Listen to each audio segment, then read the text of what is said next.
Morning. Good morning आशीष। Lupin के साथ शुरुआत करेंगे। एक स्ट्रॉन्ग क्वार्टर कंपनी की तरफ से आया है। करीब 74% से ज्यादा की ग्रोथ मुनाफे में देखने को मिली है। उम्मीद से बेहतर है ये आंकड़ा। 852 करोड़ का रेवेन्यू भी करीब 13% बढ़कर आया 5672 करोड़ पर। यह भी इनफैक्ट उम्मीद से बेहतर प्रदर्शन है। और एबिटा में भी 46% तक की ग्रोथ है, 1340 करोड़। हर पैमाने पर उम्मीद से बेहतर नतीजे हैं।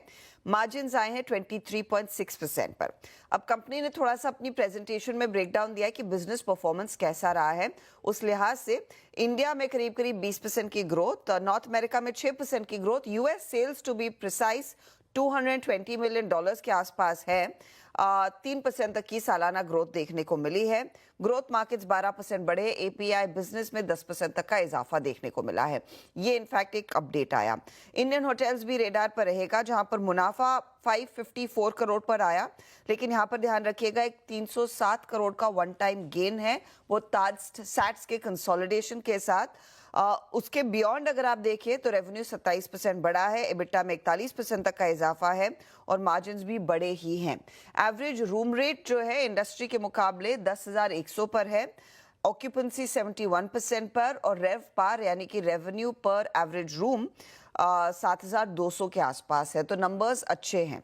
कमिंस रेडार पर रहेगा। आपको याद होगा कमिंस इंक ने 6 तारीख को इंडिया बिजनेस में स्लोडाउन की आशंका जताई थी। उसका फिलहाल कुछ रिफ्लेक्शन इस कंपनी के इस क्वार्टर में तो नहीं है और ना ही कमेंट्री में। हालांकि ऑफ कोर्स वो कॉन कॉल आगे होगा आज।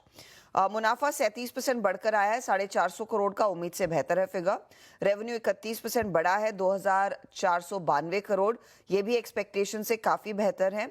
एबिटा 42% बढ़कर आया 481 करोड़ पर, 430 करोड़ के अनुमान के सामने एक बड़ा बीट है। और मार्जिन्स इनफैक्ट इन लाइन आए हैं 19.3% के। कंपनी कह रही है कि नए एमिशन नॉर्म्स के चलते ट्रांजिशन हो चुका है पूरी तरह से, लेकिन अभी भी शॉर्ट टर्म के लिए वो कॉशियसली ऑप्टिमिस्टिक है, क्योंकि कुछ पॉकेट्स में स्पेशली वो ट्रक डिमांड में पेरेंट ने भी कहा है कि वीकनेस देखने को मिले, लेकिन पावर जनरेशन को लेकर कंपनी काफी ज्यादा आश्वस्त है, तो वहां पर परफॉर्मेंस अच्छा है। सेल भी रेडार पर रखेंगे वायदे बाजार के लिहाज से। प्रॉफिटेबिलिटी में 31% की गिरावट, रेवेन्यू 17% घटकर आया, मार्जिन्स पर दबाव देखने को मिला है और यहां पर एबिटा भी 25% कॉन्ट्रैक्ट हुआ। वॉल्यूम्स और प्राइस रियलाइजेशंस कॉन्ट्रैक्ट हुए हैं, उसका एक इम्पैक्ट इस नंबर में देखा गया है। एमजीएल के लिए एक इंटरेस्टिंग डेवलपमेंट है। आपको याद होगा एमजीएल कह रही थी कि गैस के बियॉन्ड वो न्यू एनर्जी में इन्वेस्ट करते हुए दिखाई देंगे, उसकी तरफ पहल हो चुकी है।